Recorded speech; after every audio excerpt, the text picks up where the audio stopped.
하였나이다. 또 이르시되 어떤 사람에게 두 아들이 있는데 그 둘째가 아버지에게 말하되 아버지여 재산 중에서 내게 돌아올 분깃을 내게 주소서 하는지라.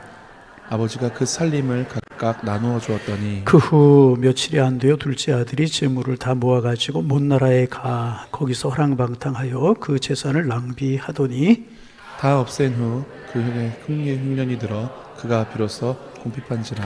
가서 그 나라 백성 중 한 사람에게 붙여 사니 그가 그를 들로 보내어 돼지를 치게 하였는데 그가 돼지 먹는 주염 열매로 배를 채우고자 하되 주는 자가 없는지라. 이에 스스로 돌이켜 이르되 내 아버지에게는 양식이 풍족한 품꾼이 얼마나 많은가. 나는 여기서 줄여 죽는구나. 내가 일어나 아버지께 가서 이르기를 아버지 내가 하늘과 아버지께 죄를 지었사오니 지금부터는 아버지의 아들이라 일컬음을 감당하지 못하겠나이다. 나를 품꾼의 하나로 보소서 하리라 하고 이에 일어나서 아버지께로 돌아가니라. 아직도 거리가 먼데 아버지가 그를 보고 측은히 여겨 달려가 목을 안고 입을 맞추니 아들이 이르되 아버지여 내가 하늘과 아버지께 죄를 지었사오니 지금부터는 아버지의 아들이라 일컬음을 감당하지 못하겠나이다 하나 아버지는 그 종들에게 이르되 제일 좋은 옷을 내어다가 입히고 손에 가락지를 끼우고 발에 신을 신기라. 그리고 살진 송아리를 끌어다가 잡으라. 우리가 먹고 즐기자. 이 내 아들은 죽었다가 다시 살아났으며 내가 잃었다가 다시 얻었노라 하니 그들이 즐거워하더라. 맏아들은 밭에 있다가 돌아와 집에 가까이 왔을 때에 풍악과 춤추는 소리를 듣고 한 종을 불러 이 무슨 일인가 물은데 대답하되 당신의 종이 돌아왔음에 당신의 아버지가 건강한 그를 다시 맞아들이게 됨으로 인하여 살찐 송아지를 잡았나이다 하니 그가 노하여 들어가고자 하지 아니하거늘 아버지가 나와서 권한대. 몇 절? 몇 절?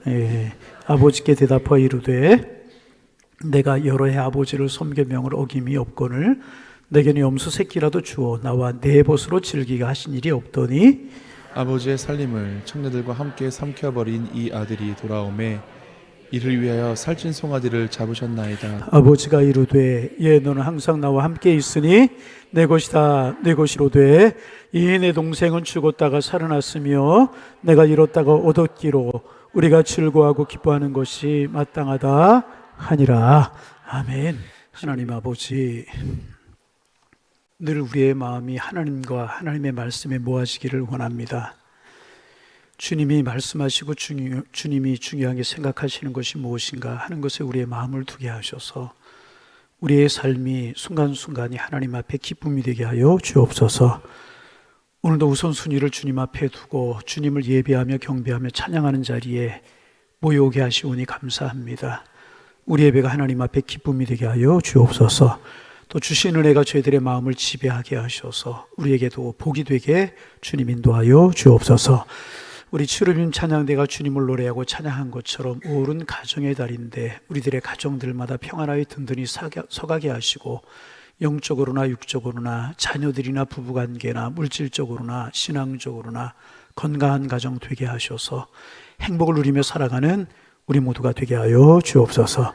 이 시간 말씀 듣는 시간입니다. 우리의 마음밭이 옥토가 되게 하시고 날마다 묵은 땅을 기경하게 하셔서 말씀의 은혜가 되게 하여 주옵소서. 하나님, 우리의 마음이 사모하는 옥토가 될 뿐만 아니라 하나님 우리의 마음속에 주님의 말씀의 단비를 허락하여 주셔서 우리의 믿음이 진보하고 주님을 사랑하는 마음이 더해가게 하시고 축복의 통로가 되게 하시되 시냇가에 심은 나무처럼 형통의 복을 누리며 살아가는 사람들 되게 하여 주옵소서. 예수님의 이름으로 기도하옵나이다. 아멘. 할렐루야. 누가복음 15장 세 번째 시간입니다. 누가복음 15장은 말씀드린 것처럼 잃어버린 자를 찾으시는 아버지의 마음입니다. 그리고 이제 이 아버지의 마음이 하나님의 마음을 잘 나타내고 있는 그러한 말씀들입니다.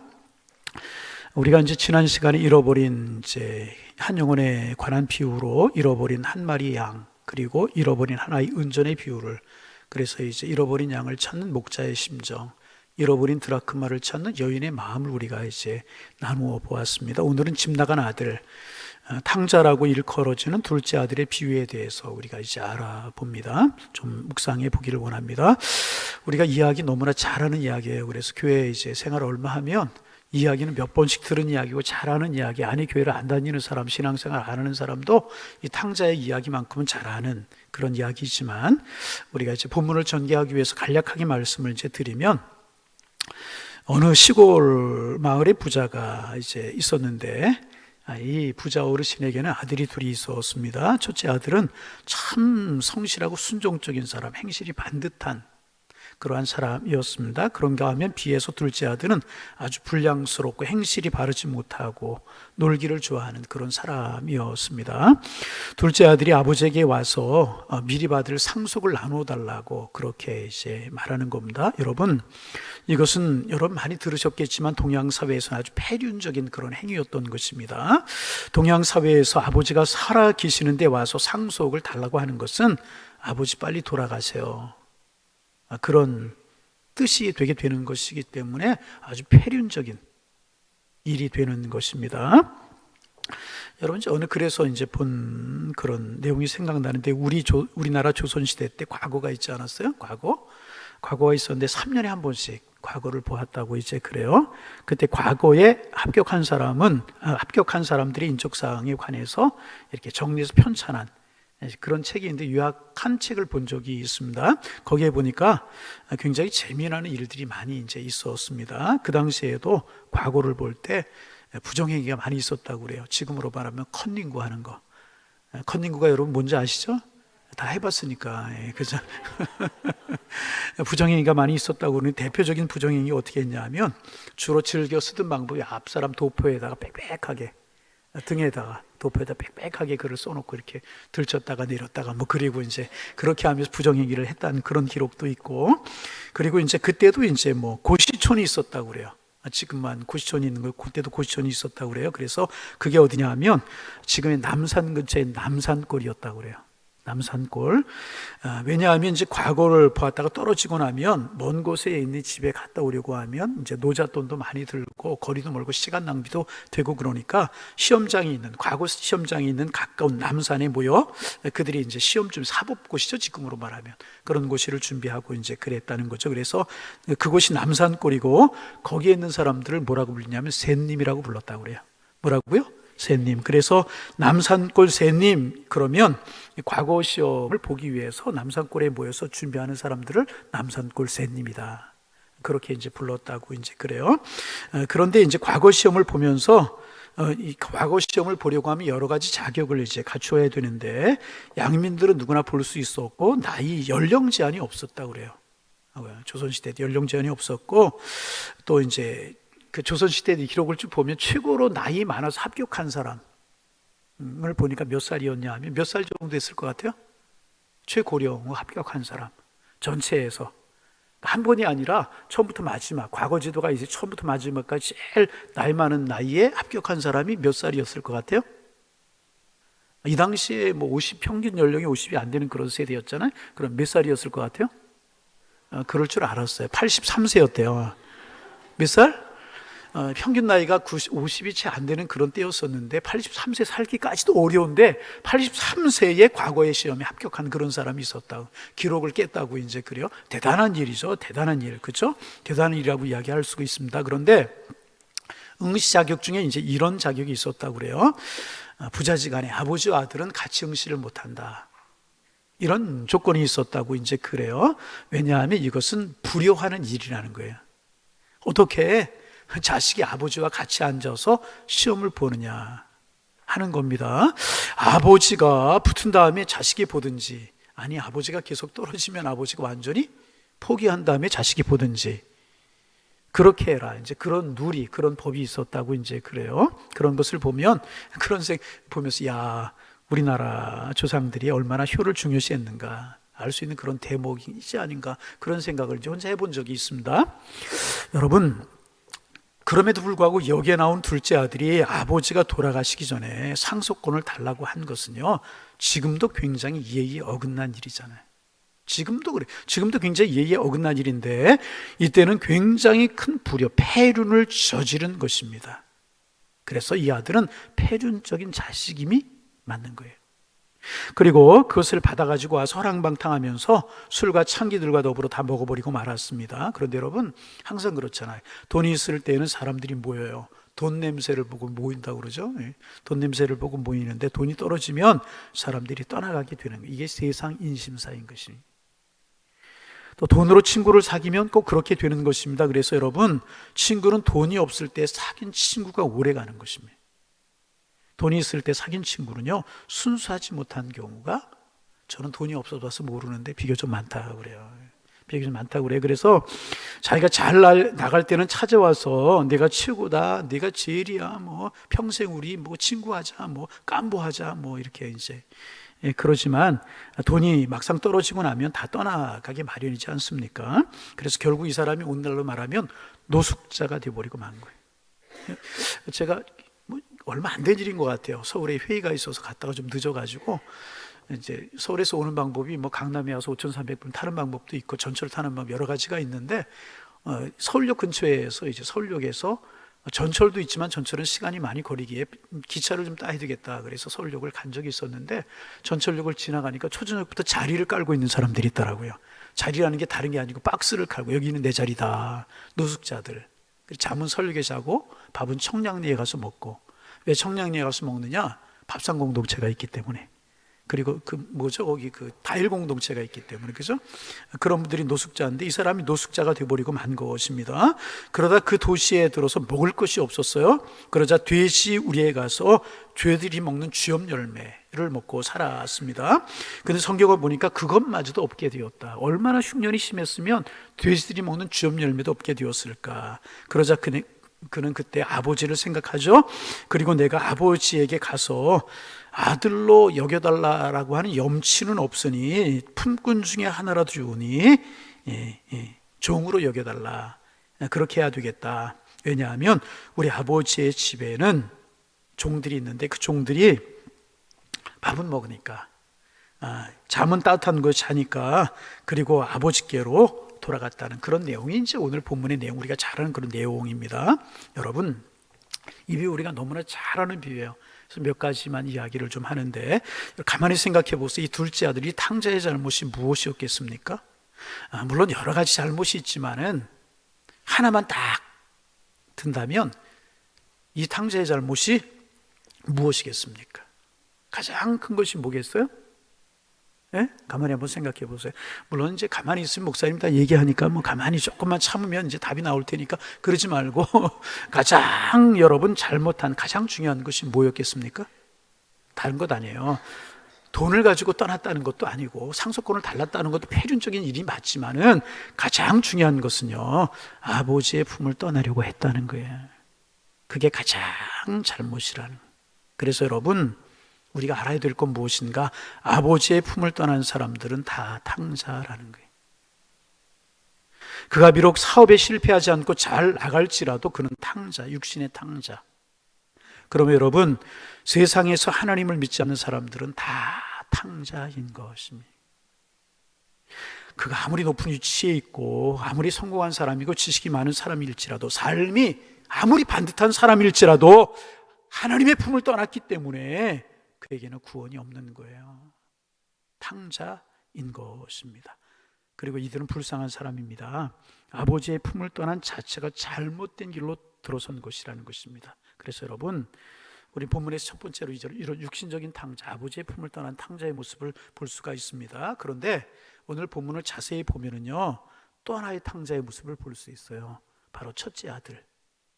첫째 아들은 여러분 왜 탕자이겠습니까? 이 첫째 아들을 이름하여서요, 정신적인 탕자다, 그렇게 말할 수 있습니다. 무슨 탕자? 정신적인 탕자. 둘째 아들이 육신적인 탕자였다면 이 첫째 아들은요, 정신적인 탕자였습니다. 왜냐하면 그의 육신은 아버지의 입에 있었어요. 그는 아버지의 명령에 잘 순종하고 있었어요. 그 육신적인 탕자는 아닙니다. 그리고 아버지의 뜻 가운데 잘 살아가고 있었으니까 육신적으로는 반듯한 사람이었기 때문에 이 사람은 육신적인 탕자는 아니었었습니다. 그러나 이 사람은 정신적인 탕자였다는 거예요. 왜냐하면 아버지와 같은 마음을 품고 있지 않았기 때문에, 아버지와 같은 마음을 품지 못했기 때문에 이 사람은 정신적인 탕자였다는 것입니다. 그래서 여러분, 우리는 여기서 중요한 차이점을 보게 됩니다. 육신적인 탕자는요, 몸도 정신도 아버지를 떠난 사람, 이런 사람 육신적인 탕자. 육신적인 탕자가 어떤 사람? 몸도 정신도 아버지를 떠난 사람. 그런데 정신적인 탕자는요, 몸은 아버지 곁에 있어요. 아버지와 함께 있어요. 마음은, 정신은 아버지와 다른 사람. 그러기 이 사람도 탕자라는 것입니다. 어떻게 알 수 있는가? 둘째 아들이 돌아왔을 때 그 일처리 하는 것을 보면 알 수 있잖아요. 그는 적어도 아버지의 마음을 전혀 갖고 있지 않았어요. 아버지의 마음을 전혀 이 사람은 갖고 있지 않았어요. 먼저 볼까요? 둘째 아들이 돌아왔을 때 큰아들이 둘째 아들을 지칭하는 말부터가 차이가 나잖아요. 둘째 아들이 돌아왔을 때 이 큰아들이 둘째 아들을 일컬어 뭐라고 지칭하는가 하면, 여러분 30절 말씀 같이 한번, 제가 오늘 방송실에 떴네요. 30절 읽어봅니다. 아버지의 살림을 창녀들과 함께 삼켜버린 이 아들이 돌아오매. 뭐라고 이야기합니까? 이 아들이 돌아오매. 둘째가 돌아오매, 동생이 돌아오매. 그러지 않고 뭐라고 그래요? 이 아들이 돌아오매. 자신의 동생을 이 아들이라고 지칭을 합니다. 거기에 비해서 아버지는 둘째 아들을 어떻게 지칭하는가 보세요. 32절 말씀 봅니다. 읽습니다. 이 내 동생은 죽었다가 살아났으며 내가 잃었다가 얻었기로 우리가 즐거워하고 기뻐하는 것이 맞다. 아버지는 뭐라 그래요? 내 동생이라고 이야기를 합니다. 무엇을 말하고 있는 것이겠습니까? 이 첫째 아들은요, 자기의 동생을 이미 자기의 동생으로 여기고 있지 않았다. 이 아들을 이렇게 이야기해요. 내 동생이라고, 동생이라고 이야기하지 않아요. 저는 역시 당신의 아들, 아버지의 아들일지는 모르지만 내게는 동생이 아닙니다. 이런 마음이 이 형의 마음속에, 첫째의 마음속에 있었다는 것입니다. 여러분, 이것은 적어도 아버지의 마음을 헤아리고 있는 아들의 마음은 아니라는, 아들의 모습은 아니라는 것입니다. 그리고 그가 주장하는 것을 보면 형과 동생으로 같은 피를 나누었다라고 하는 유대감을 전혀 이 형에게서, 형의 말 한마디 한마디에서 느낄 수가 없다는, 유대감이 없어요. 형이고 동생이라고 하는 유대감이 전혀 없습니다. 이런 사람을 우리는 정신적인 탕자라고 부르죠. 혹시 이 아들 때문에 자기에게 돌아갈 분깃이 적어질까 이런 생각을 했을지도 모르겠지만, 이미 둘째가 자기의 상속권을 가지고 나갔는데 또 들어왔으면 이 상속권을 또 나누지 않았는가, 아마 그런 마음이 있었던 것이 아닌가. 여하튼 피를 나눈 형과 동생이라고 하는 그런 유대의식도 없고 내 동생이라고 하는 개념도 없다는 것입니다. 아버지의 마음과는 달라도 너무 달랐다는 것입니다. 그래서 이런 사람을 가리켜서 정신적인 탕자다, 그렇게 부를 수 있는 것입니다. 그는 자신의 바른 행실과 자기의 반듯한 모습으로 다른 사람을 정죄하고 다른 사람을 심판하는 그 당시 바리새인들, 서기관들의 모습을 우리 예수님께서 비유적으로 말씀하고 계시는, 나는 의롭다, 다른 사람을 정죄하려고 하는. 그래서 여러분, 우리가 가장 조심해야 될 것이 뭐냐면, 내 기준을 가지고, 내 생각을 가지고 자꾸 옳고 그름을 판단하고 정죄하려고 하면 안 된다는 거예요. 아멘. 자꾸 정죄하려고 그래. 뭐 이렇고 저렇고 이렇고 저렇고, 나는 의인이에요. 그러면 나는 잘못이 없나요? 나는 부족한 것이 없나요? 자꾸 정죄하려고 하는데, 여러분, 이것은 여러분 하나님 앞에 옳지 않은 모습이에요. 잘못된 것이 보이거든 기도해주고, 잘못한 것이 보이든 품어줄 줄 아는 게 하나님의 사람인 줄로 믿습니다. 그래서 여러분, 얼핏 보면 이 첫째 아들은 비난받을 것이 없을 것처럼 보여요. 그러나 하나님의 심판으로 보면 이 큰아들도 탕자라는, 그는 둘째 아들만큼 폐륜적인 죄를 범하지는 않았을 뿐이지, 정확한 아버지의 잣대로, 아버지의 기준으로 보면 그도 별반 나을 것이 없는 사람이었다. 왜? 아버지의 마음을 전혀 이해하지 못해. 자기가 지금까지 산 것이 누구의 은혜? 누구의 집에 살고 있어요? 누구의 은혜를 누리고 있어요? 아버지. 그런데 아버지의 마음을 헤아리지 못했어요. 별반 다를 것이 없다는 것입니다. 그래서 여러분, 성경에 이 아들을 정죄하거나 잘못을 이야기하고 있지 않지만 그도 틀림없는 탕자였다. 왜? 아버지의 마음을 모르기 때문에. 다 죄인인. 아버지의 눈으로 볼 때 다 부족한 아들들이라는 것입니다. 그래서 여러분, 인간이 의로우면 얼마나 의롭겠습니까? 꼭 이렇게 해야 돼요. 우리가 의로우면 얼마나 의롭겠습니까?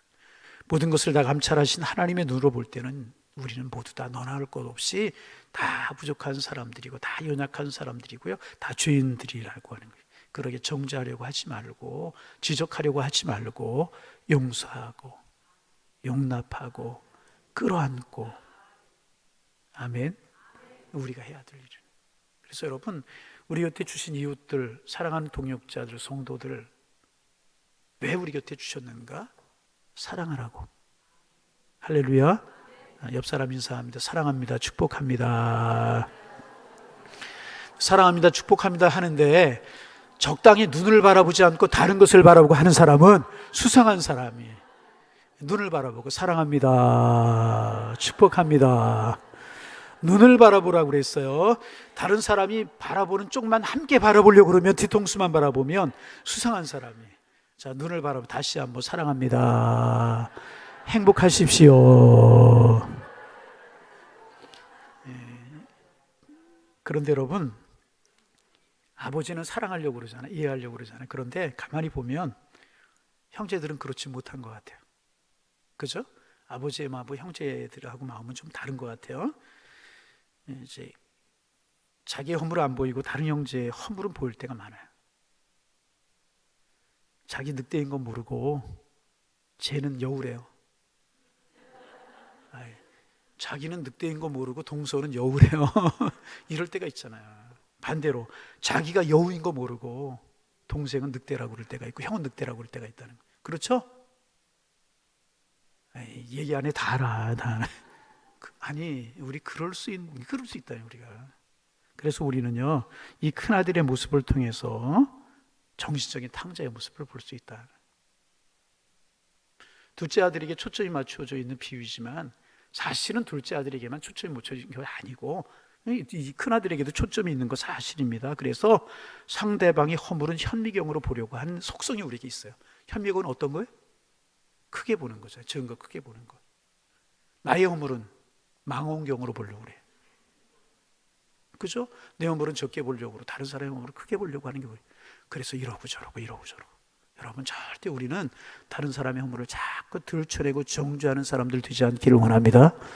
들춰내면 허물이 없는 사람 어디 있어? 들춰내면 교회에 여러분 부족한 부분이 없는 교회가 어디 있고, 사람 모임 공동체 허물이 없는 분이 어디 있어요? 끌어안고 사랑하고 축복하고 우리가 해야 될 일인 줄로 믿습니다.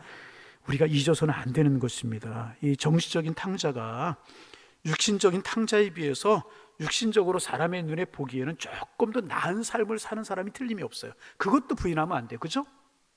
둘째 아들이 왜 큰아들이 조금 더 윤리적으로 도덕적으로 나은 삶을 사는 것, 둘째 아들에 비해서 이것은 사실입니다. 그것을 부인해서는 안 됩니다. 그러나 그의 정신적인 교만 때문에 종합점수에서는 하나님의 눈으로 볼 때는요, 역시 마찬가지 부족함이 많은 사람이 틀림이 없다는 것입니다. 그래서 여러분, 육신적인 탕자는요, 가능성이 있어요. 무슨 가능성이 있는가? 자신이 육신의 아버지께로부터 멀어졌다는 명백한 증거가 있기 때문에 자신이 죄인이라고 이야기를 해요. 자기네 잘못을 알아요. 육신적인 탕자는, 최소한 육신적인 탕자는. 그런데 이 정신적인 탕자는요, 자신이 육신적인 아버지와 함께 있기 때문에, 육신적인 아버지와 붙어 있기 때문에 자신이 의롭다는 생각을 하기 때문에 자기의 잘못이 무엇인지를 모른다는 것입니다. 하나님의 눈으로 볼 때는 누가 더 큰 죄인일까요? 아니, 큰 아들이냐 작은 아들이냐 별반 차이가 없는 그런 존재라는 것입니다. 그래서 예수님은 육신적인 탕자인 세리와 청기들을 가까이 하셨고요, 정신적인 탕자인 바리새인과 서기관들, 율법 학자들을 책망하신 것이라. 삶은 그들이 분명히 났어요. 여러분, 바리새인 서기관들이 우리가 지난주에도 이야기했지만 절대로 정죄해서는 안 될 게 뭐냐면 그들 금식했고요, 11조 철저하게 하고요, 의로운 행동하고요, 얼마나 바르게 살려고 노력했는지 모르는 사람들입니다. 그러나 그들이 교만한 마음, 그렇기 때문에 교만한 마음이 그들에게 있었기 때문에 그들의 죄가 더 큰 것이라고 주님이 이제 말씀하셨다는 것입니다. 그래서 여러분, 이 첫째 아들의 잘못이 무엇인가? 아버지 앞에서 겸손함을 잃어버렸다는, 아버지의 마음을 헤아릴 줄 몰랐다는 것입니다. 왜? 자신의 의로움 때문에 사랑을 잃어버리고 만 것이다. 자신의 동생에 대한 사랑을 잃어버리고 만 것입니다. 이런 정신적인 탕자들을 우리는 많이 보게 되고, 행여나 우리가 정신적인 탕자가 될 수 있다는 사실을 한시도 잊지 말아야 되는 거예요. 그래서 늘 우리의 기도 제목, 하나님 겸손하게 하여 주옵소서. 주님, 우리에게 사랑의 마음을 주옵소서. 아니, 더 큰 기도의 제목, 하나님의 마음을 알 수 있는 은혜를 주옵소서. 이 큰아들은 아버지의 마음을, 아버지와 함께 집에 살긴 했지만 아버지의 마음을 전혀 몰랐다는 거예요. 아버지가 늘 그 둘째 아들을 기다리고 있는 것 알았을 거예요. 그죠? 늘 여러분 기다리고 있다는 것 보고 느꼈을 것입니다. 그럼에도 불구하고 아버지와 한 마음이 되지 못했다는, 정신적인 탕자였다는. 여러분, 우리 정신적인 탕자가 되지 않기를 원합니다. 늘 겸손하고 하나님의 마음이 무엇이고 아버지의 마음이 무엇인가를 알 수 있는, 결국 이게 누구를 상징하는 거예요? 바리새인들과 서기관들을 상징하는 거란 말이죠. 바리새인들, 서기관들이요, 이 큰아들처럼 행실이 반듯한 사람들이었었어요. 그들의 교만한 마음이 있어서 문제지. 율법도 잘 지키고요, 우리를 말하면 예배 생활도 잘, 그런 사람들이었단 말이에요. 그러나 하나님의 마음을 모르고 있었다는 거죠. 왜? 교만 때문에, 의로움 때문에, 그의 의 때문에 정신적인 탕자라고 이야기를 할 수 있습니다. 그런데 여러분, 오늘 본문에 보면 이제 이 육신적인 탕자, 정신적인 탕자 많이 있는 것이 아니라, 오늘 이 성경에는 이제 어디에 더 초점이 모아지고 있느냐, 이 비유는요, 아버지에게 더 초점이 맞춰져 있는 거예요. 누구에게? 아버지에. 여러분, 이래서 하나님의 말씀이 이제 살아있는 말씀이라고 이제 그렇게 우리가 믿고 고백할 수 있는 것인데, 여러분 이제 누가복음 15장 하나를 두고 볼 때 그래요. 여러분, 누가복음 15장을 처음 읽을 때는요, 이게 이제 길 잃은 양이 보이고 잃어버린 은전이 보이고 탕자가 보여요. 탕자의 비유만을 볼 때도 탕자가 보여요. 그런데 두 번째 읽으면, 두 번째 본문을 보면서 발견할 수 있는 것은 뭐냐면, 목자도 보이는 거예요. 여인도 보이게 되는 것이고요, 아버지도 보이게 되는 거예요. 그리고 세 번째 읽다 보면 큰아들이 또 보여. 아, 큰아들이 그렇구나, 정신적인 탕자구나. 그리고 그 다음에 또 읽어보면은요, 하나님의 마음이 느껴지게 되는 거예요. 야, 이게 하나님의 마음이구나, 우리를 향한 하나님의 마음이구나. 그래서 여러분, 이 누가복음 15장은 잃어버린 영혼의 초점이 모아져 있지만, 이제 그것을 찾고자 하는, 잃어버린 아들을 찾고자 하는 아버지의 마음에 더 초점이 있다는 사실을 우리는 꼭 기억해야 할 것이라. 초점이 아들, 양 이런 것만이 아니고 찾고자 하신 아버지의 마음, 이것이 사실은 예수님께서 말씀하시려고 하는 핵심이라는 것입니다. 그래서 여러분, 첫째 아들을 우리가 육신적인 탕자로 그렇게 이야기했어요. 둘째 아들은 아니구나. 첫째 아들은 무슨 탕자? 정신적인 탕자. 둘째 아들은 육신적인 탕자. 그래서 우리는 세 번째로 아버지를 가리켜 사랑의 탕자다. 무슨 탕자? 사랑. 그렇게 부를 수 있는 사랑의 탕자. 여러분, 탕자라고 하는 말이 무슨 뜻입니까? 문자적으로 이제 하면, 이제 방탕한 사람, 조금 더 해석을 하면 넘치는 사람, 넘치게 쓰는 사람이라고 하는 뜻이 탕자라고 하는 말입니다. 둘째 아들은 자신의 분복보다 자신의 육신을 넘치게 사용한 사람이에요. 첫째 아들은 이제 정신적인 탕자는 자신이 가지고 있는 정신적인 부분을 넘치게 쓴 사람이에요. 그리고 이 아버지는 정신적인 이제 아버지를 사랑의 탕자라고 부르는 것은요, 이 넘치는 사랑을 가지고 있는 분이기 때문에 정신적인 탕자다, 사랑의 탕자다. 그리고 누구를 비하고 있는 것인가? 하늘 아버지를 비하고 있는 것이라. 여러분, 자, 이제 이 아버지의 모습이, 사랑의 모습이 어떤 것인가? 우리가 마지막으로 좀 살펴보도록 하겠습니다. 여러분, 19절 말씀 같이 한번 읽어봅니다. 19절 읽습니다. 지금부터는 아버지 아들의 일컬음을 감당하지 못하겠나이다. 나를 품꾼의 하나로 보소서 하리라 하고, 그 다음에 20절, 이에 일어나서 아버지께로 돌아가니라. 아직도 거리가 먼데 아버지가 그를 보고 측은히 여겨 달려가 목을 안고 입을 맞추니. 아직도 거리가 멀다. 상고가 먼다는 거리가 멀다는 말이죠. 거리가 먼데 아버지가 달려갔어요. 그리고 입을 맞춥니다. 그런데 여러분, 가만히 보세요. 누가 누구를 먼저 알아봤을까요? 아들이 아버지를 먼저 알아봤을까요? 아버지가 아들을 먼저 알아봤을까요? 아버지가 아들을 먼저 봤어요. 이게 아버지의 마음. 날마다 밤이면 밤마다 문을 열어놓고 나간 자식 돌아오기만을 아버지는 기다린 것입니다. 여러분, 이것이 하나님의 마음이고요, 이것이 하나님의 사랑이라는 것입니다. 집 나간 자식은요, 편안하게 잠자고 돈 있으면 먹을 거 있으면 편안하게 잠자도 아버지는 발쭉 펴고 자지 못하는 게 아버지의 마음. 자식은 부모를 알아보지 못해도요, 부모는 자식을 알아보게 되는 것입니다. 이것이 부모의 사랑이고요, 이게 하나님의 사랑이라는 것입니다. 그래서 여러분, 우리가 전도를 해야 되는 이유가 여기 있는 거예요. 하나님은 여러분 주변에 있는 사람들을 이미 알아보시고 애타하시고 계시다는 것입니다. 우리가 가서 그 사람들의 손을 붙들고 오기를 원하신다는 거예요. 하나님이 하나님을 모르고 살아가는 영혼들을 보면서 그런 마음을 가지고 계시다는 거예요. 아멘. 이게 하나님. 또 하나 오늘 본문에 보면은요, 아버지가 어떻게 했습니까? 걸어갔나요? 뛰어갔나요? 걸어간 것도 아니고 뛰어간 것도 아니고 달려갔어요. 네. 아버지가 달려갔어요. 참 이게 또 은혜로 다가와요. 달려갔어요. 아들은 걸어왔겠죠. 주춤주춤 거렸을지도 모르겠어요. 그 아들을 알아보는 순간에 이것저것 상황 생각할 것 없이 아버지는, 아이들 그런 말 많이 쓰죠. 총알같이 달려갔다. 그렇게 달려갔어요. 이것이 또 아버지와 아들의 차이인 것입니다. 아버지는 뛰고 아들은 걷고. 여러분, 이것이 하나님 아버지의 사랑. 우리를 위해서 벗은말로 나오시는 분이 우리 아버지라는. 아멘. 이 속에서 여러분 하나님의 마음을 읽을 수 있어요. 우리를 사랑하시는 하나님의 마음을 읽을 수가 있어야 되는 것입니다. 그리고 또 하나 보세요. 아들이 아버지를 보고 아버지 저를 품꾼의 하나로 여겨달라고 이야기하죠. 그저 노예로 종으로 살게 해달라고 그렇게 이야기합니다. 물론 그 속에는요, 속죄의 의미가 담겨 있긴 한 것입니다. 아들인데 아버지 종으로 여겨달라고 그러니까 속죄의 의미가 담겨 있긴 한 것입니다. 그러나 무릎 꿇고 아직 사죄하지 않았어요. 여러분, 이거 무릎 꿇고 사죄를 100번 사죄할 일이죠. 그죠? 상속 달라는 것도 부려고 허랑방탕하고 못된 짓하고 그런 거 여러분 무릎 꿇고 100번 사죄해도 시원치 않은 그런 일입니다. 그런데 사죄하지 않았어요. 본문을 가만히 보세요. 아들이 사죄하기 전에 아버지가 먼저 용서를 선포하고 계세요. 여러분 그렇잖아요.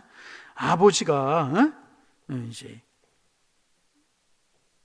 아들이 용서를 구하기 전에 아버지가 먼저 속죄를 선포하고 있다는, 먼저 용서를 선포하고 있다는 것입니다. 여러분 가만히 생각해 보세요. 가만히 생각하면은요, 얼마나 이게 분통 터진 일이에요. 그 많은 재산 다 가지고 나갔어요. 아버지 죽은 거 취급하고 그 상속권을 달라고 그러더니 가서 좀 잘 살기라도 하면 분이 덜 날 텐데 다 못된 짓에 써버리고 말았다네. 얼마나 화나고 분통이 터진 일이겠습니까? 여러분 그렇지 않습니까? 그래서 이제 달려가가지고 너 카드 내놔. 카드부터 빼앗고 오늘 우리 좀 각색을 하면 돌려차기로 한 방 차든가 뭐 주먹으로 배라도 한번, 얼마든지 그럴 수 있는 사랑 아니겠습니까? 그 다음에 이야기해도 해야 되지 않았겠습니까? 그리고 나서 너 약속해. 이번만은 내가 봐줄 테니까, 많이 자비를 베푼다고 해서 이번만은 봐줄 테니까, 한 번만 또 이런 일이 있으면 너 죽을 줄 알아. 뭐 이게 그죠? 국물도 없어. 뭐 이게 우리가 많이 쓰는 이야기 그죠? 자, 각서 쓰고 도장 찍어.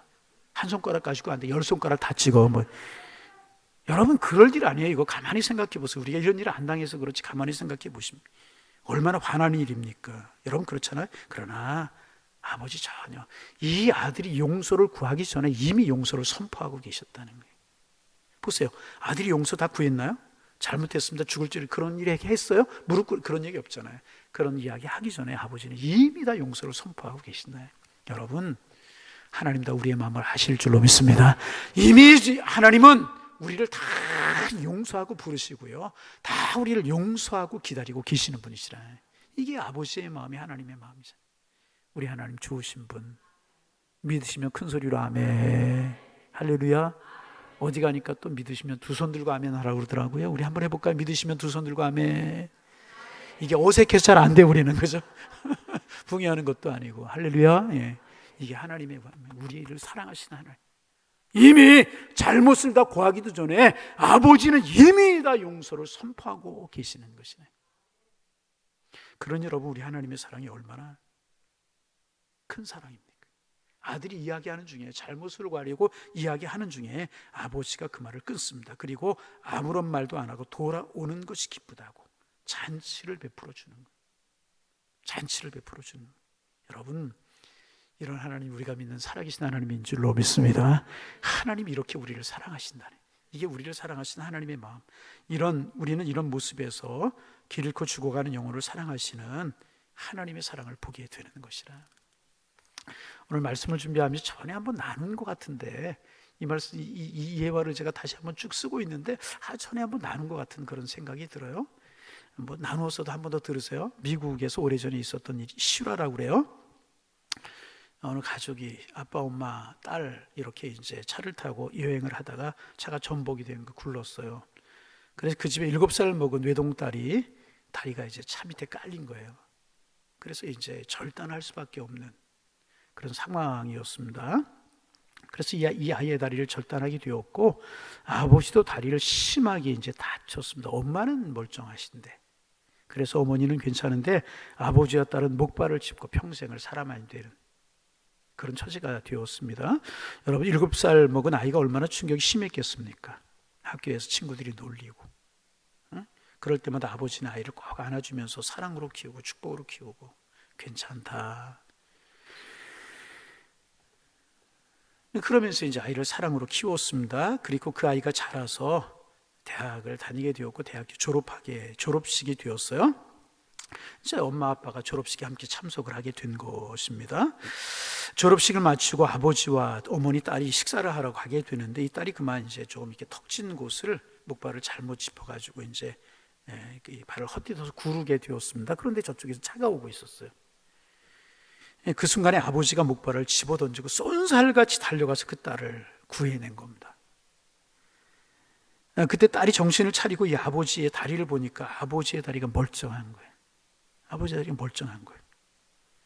정신을 차리고 나서 아버지 도대체 어떻게 된 거냐고. 아버지는 아무런 말씀하시지 않는 거예요. 어머니가 이야기를 합니다. 사실 그때 아버지는 다리를 다치지 아니하셨단다. 20년 전에 교통사고 났을 때 아버지는 다리를 다치지 아니하셨단다. 그런데 내가 평생 목발을 짚어야 하는 것을 아버지가 알고 아버지가 절뚝발이 흉내를 내신 거란다. 내 상처를 덜 받기 하기 위해서 아버지가 평생 20년 동안 이렇게 사신 거란다. 너를 위로하고 너에게 힘이 되어주기 위해서 평생 아버지가 절름발이로 사신 거란다. 그런데 그렇게 사랑하는 딸이 위험에 처하자 자기도 모르게 그 딸을 위해서 목발을 집어던지고 달려가서 딸을 구했다는 것입니다. 여러분, 우리 예수님의 사랑이 이런 사랑 아니겠습니까? 죄를 알지도 못하시던 분이 스스로 큰 죄인이 되셨어요. 스스로 큰 죄인이 되시고, 나의 하나님 어찌하여 나를 버리시나이까 절규하실 정도로 친히 그분이 죄의 형벌을 다 담당하셨습니다. 오늘 우리는 이 본문에서 사랑의 탕자인 아버지의 모습을 보게 되는 것입니다. 그 아버지의 사랑이 내게도 있지만 죽어가는 영혼을 위해서도 있다는 것입니다. 길 잃은 영혼을 향해서도 있다는 것입니다. 그 사실을 우리가 기억해야 될 것이라. 우리가 오늘 이 아버지의 사랑을 안 사람으로, 이 목자의 사랑을 안 사람으로 이제 우리가 여러분 어떻게 살아야 될 것이냐 하는 것이 본문을 보면서 마지막으로 우리가 생각해야 될 것이라는 거예요. 어떻게 살면 되겠습니까? 우리가 이 본문을 보면서 아버지의 사랑 깊고 놀랍고 신기하고 놀랍다, 그것으로 끝낼 수 있는 것인가? 그러면 그것은 성경을 반밖에 모르는 것이라. 이런 목자의 사랑이 있고 이런 아버지의 사랑이 있으니 너는 어떻게 하겠느냐? 너는 이런 사랑을 받은 사람으로 어떤 삶을 살 것이냐, 그 생각을 해야 될 것이라. 예수 그리스도께 너를 위하여 절름발이가 되셨고 죄인을 위해서 죽었는데 너 이제 어떻게 살아야 되겠느냐, 우리에게 이 본문을 통해서 묻고 계시는 것이라. 여러분, 오늘 아버지의 마음 우리가 조금만이라도 이 본문을 통해서 느끼면 좋겠고, 이 아버지의 마음을 조금만이라도 공유할 수 있었으면 좋겠다. 아멘. 여러분, 첫째 아들처럼 차가운 사람 되지 마세요. 의외로 차가운 사람들 너무 많아. 자기의라고 하는 덫에 빠져서 돌아온 동생을 동생이라고 부르지 않고 당신의 아들이라고 부르면서 아버지가 그 아들 때문에 노심초사하는 것을 알면서도 한 번도 그 동생을 찾으려고 노력하지 않았던 그 첫째 아들. 여러분, 이 큰아들이 정상적인 사람 같았으면, 아버지의 마음을 헤아리는 그런 아들 같았으면 최소한 이 동생을 찾으려고 몇 번 집을 나서야 되는 것 아니겠습니까? 아버지 걱정하지 마세요. 제가 동생 찾아보겠습니다. 동생 찾아보겠습니다. 그리고 찾아 나서야 되는 것 아니었겠습니까? 여러분, 이 큰아들과 같은 마음이 있어서 우리의 마음이 되어서는 안 될 것이라. 그래서 오늘 이제 하나님의 마음이 합한 아들, 그 마음을 우리가 품어야 되지 않을까. 그러면서 이런 생각해 봤어요. 잘 들어보세요. 성경을 보면서요, 오늘 성경에 나오지 않아요. 그런데 이 아버지의 집에 셋째 아들이 있었으면 좋겠다 하는 생각을 했어요. 성경에 전혀 나오지 않는 이야기인데 성경을 묵상하면 그런 생각이 들었어요. 셋째 아들이 있었으면 좋겠다. 육신의 탕자인 둘째 아들도 아니고 정신적인 탕자인 첫째 아들도 아니고 성경에 기록되지는 않았지만 셋째 아들, 아버지의 마음을 헤아려서 사랑하고 축복할 줄 아는, 아버지의 마음을 가지고 잃어버린 아들을, 형을 찾아 나서려고 하는 마음을 갖는 셋째 아들이 또 하나 있었으면 좋겠다. 아니, 셋째 아들이 있었는지도 모르겠죠. 목사님 왜 아들만 이야기하십니까? 그럼 딸이라고 이야기하잖아요. 막내딸.